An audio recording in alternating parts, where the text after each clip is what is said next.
Dear Tita L, ako po si Jasmine from Makati, 35 years old. Nung college ako, may nakilala akong foreigner na nakabase dito sa Pilipinas. Naging kami at hindi po biro ang itinagal ng aming relasyon. Ang totoo po, nagbunga pa nga ng isang anak na lalaki ang 9 years naming relasyon. Umabot na kami sa stage na napag-uusapan na po namin ang kasal pero hindi naman ito natuloy. Sa ngayon, 15 years old na po ang anak ko sa foreigner na yon. Pero iba na po ang relasyon ko ngayon. Pinoy siya at 5 years na rin po kami. Meron na rin po kaming anak na 2 years old. Kaso Tita El, madalas pong hindi magkasundo ang binatilyo ko at yung kinakasama ko. Tuloy, palagi po akong naiipit sa sitwasyon. Sana po Tita El, matulungan at mapayuhan niyo po ako. Para ibahagi po ang kanyang kwento, makakausap natin sa kabilang linya itong si Jasmine. Hello, Jasmine! Shoutout sa'yo! Hello, Tita El. Good evening. Hi, Jasmine. Ilang taon ka na? Hi, 35 po. 35. 9 years with this foreigner guy, yeah? Mm-hmm.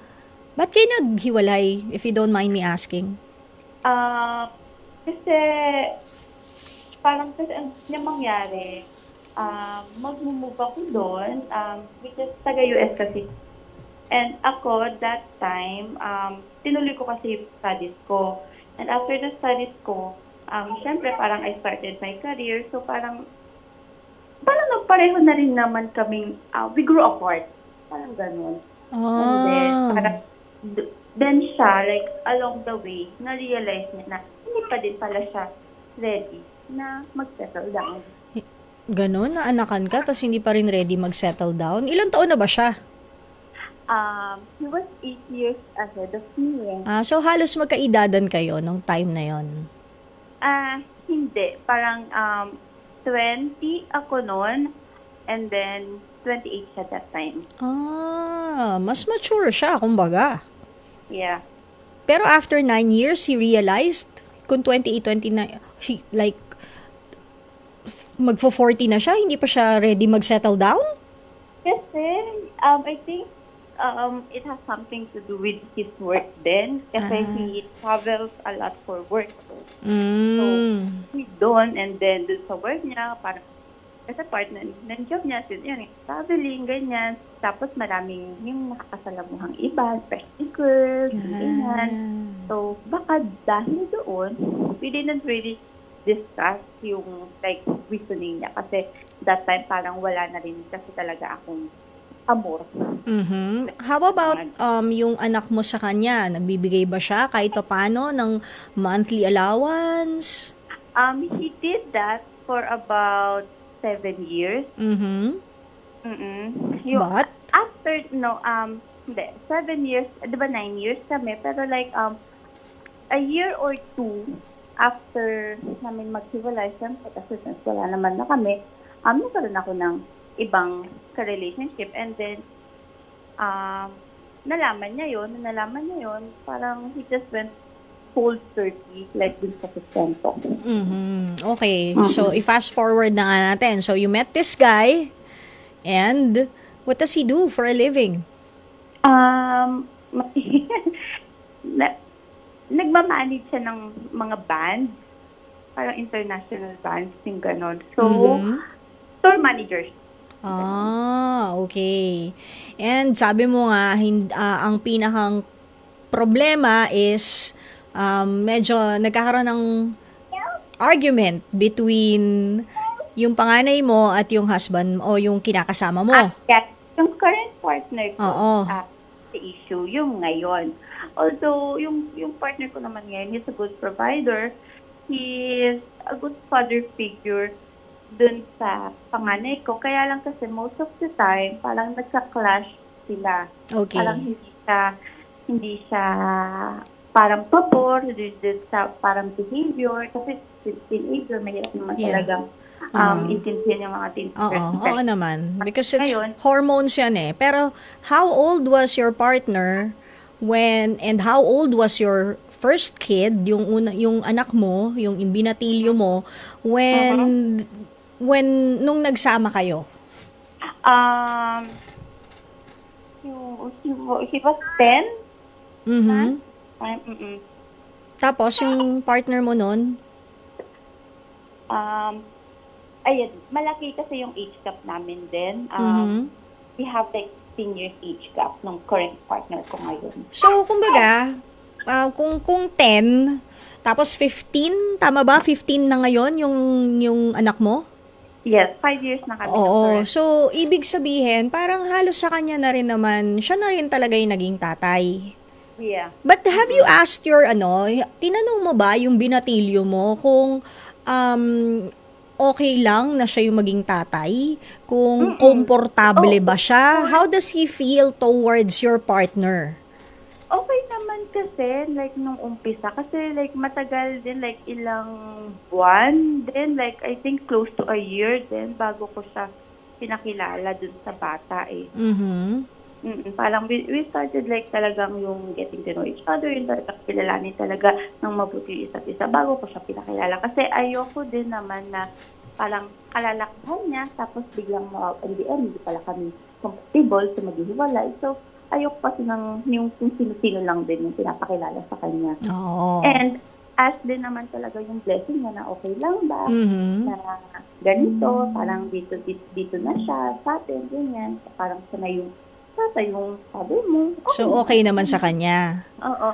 And siguro really close to me. Kaya lang, I think, sometime last year, I don't know what changed, na parang, hindi ko alam dahil the bad sa hormones niya because he was entering puberty.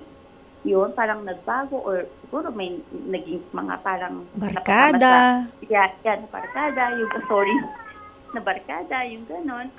So, nagbago kasi din siya, parang he started keeping secret, yung ganyan, he started lying, yung ganon. So, yung mga parang normal ba sa mga kabataan, lalo na lalaki. Okay. Pero yun bang behavior ng bagets mo sa tingin mo is just typical or normal of a teenager? Sa mga napagtanungan ko, sabi nila, like, normal naman daw, yung ganyan, like, parang more understanding lang daw, yung sa kausapin, and then, like, strengthen the bond, yung ganyan, parang, yung aalis ka. Parang kasi before, like, palagi kasi, since, yung dati kong, yung daddy niya, na foreigner, LDR kasi kami noon, so talagang lumaki sa akin yung bata. And before, parang lagi talaga like every week, we go out, talaga nagde-date kaming dalawa lang. So, nun kasi, since yun nga, magkaroon ng bagong partner, and then nag-pandemic, and then nagkaroon ng bagong baby, parang nawala din kasi yun. Yung parang routine na. Yung bonding nyo? Yeah. Paano kung ibalik mo kaya? In a different level, on a medyo mas teenager level na. Siyempre, iba na rin yung mga interest niya when you step into puberty o kapag ka kasi nagiging 15, 16, di ba? Mas nag-iiba na yung mga interest din ng mga anak natin. Pero, kaya ako naman yung natanong kung sa tingin mo ba, typical yung behavior niya of a teenager is because baka nga kasi you're just worrying too much. Siguro I understand the frustration of your partner na kasi nga matigas ang ulo ng anak mo, 'di ba? Pero kasi kung sabi mo na 10 years old pa lang, magkasama na sila, I think baka hindi kaya masyado ka lang nag-overthink kasi kumbaga magtatay na rin sila basically because 5 taon na kayong magkasama. 'Di ba? Hindi man sila magkadugo, pero siya na yung tumatay yung tatay ng bata. So, hindi kaya nag-overthink ka lang or naiipit ka nga sa sitwasyon pero meron ka bang kinakampihan? Ayun, hindi. Kasi din, ayun din yung normal, like usual na argument namin ng partner ko kasi parang lagi na masyadong baby, hindi na bata yan. Yung ganun. Ako naman, na parang I'm trying on a different approach. Kasi usually may point siya, but yung approach niya mali, which is so, doon sila nagka-clash. Kaya minamasama ng bata. Okay. So, feeling ko, baka naman kailangan lang i-tweak yung paraan ng pagdidisiplina ninyo. I'm not saying him lang ha, ninyong dalawa sa bagets nyo kasi different strokes, different folks, 'Di ba? Different folks, different strokes. Iba't ibang klase kasi ng disiplina. We can't say that just because tayo dinisiplina in a certain way ng mga magulang natin. Sometimes, because of the modern times, it's not applicable anymore eh. Yung form ng pagdidisiplina. Bakit? Nung panahon natin, Diyos ko, yung kuya ko nga, naranasan pa noon, ibitin sa puno ng langka ng nakasako. Hindi na yun pwede ngayon kasi ano ka na, DDS, di ba, maire-report ka na, di ba, na child abuse ka na. Oo, DDSWD for child care ka na niyan, di ba? So, baka kailangan lang i-tweak yung pagdidisiplina sa bagets. Siguro nga maganda, kausapin mo rin yung partner mo. Bakit hindi tayo mag-eksperimento? 'Di ba? Na kung hindi nag-work or kung hindi effective yung ganitong klase ng pagdidisiplina, sa susunod na may gawin siya, baka kailangan ganito ang gawin natin hanggang sa makuha nyo yung tamang formula. Kasi alam nyo, kahit na sabihin natin na kilala nyo yung mga anak ninyo, pansinin nyo rin, sabi nga to madalas ng nanay ko, ang mga anak ko parang mga daliri ko yan sa kamay. Iisa lang ang base niyan, pero iba't iba yan ng size, iba't iba yan ng mga guhit, iba't iba yan ng laki ng kuko, iba't iba yan kahit na iisa lang ang pinag-usbungan niyan. So baka kailangan lang din ng different approach, hindi kaya? Ayun din yung pinit kong sinusubukan. Oo.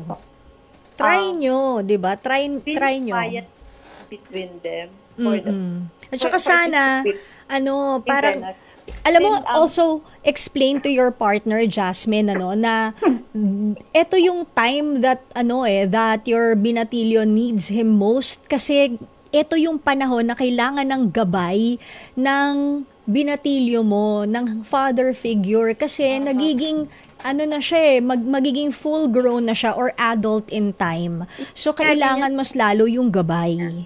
Oo. Kasi since pareho silang lalaki, lagi ko sinasabi sa kanya, kailangan niya magkasundo. Kasi yung pagdating yung mga talk, sa mga kasi kayo yung magkakaintindihan. Correct. Kasi lalaki. Tama tapos, yun. nasabi ko din sa kanya na kailangan talaga nila na since we're all living under the same roof, hindi naman pwede na palaging ganyan, bangayan sila ng bangayan, yung ganyan. Kasi parang ayoko din dumating dun sa point na I will have to choose between them. Kasi alam naman natin kung sino yung pipiliin ko. I will never choose my kids over anyone. So, kaya lang kasi, pag ganun nangyari, ang kawawa naman, yung 2 years toddler ko, yung pangalawa.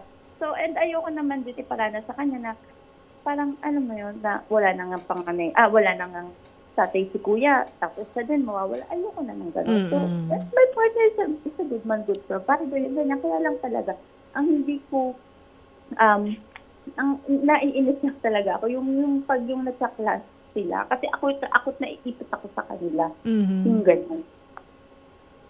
Dibale, I'm sure mawo-work out yan. Ano lang yan, konting gusot lang yan, kayang-kaya mo yan.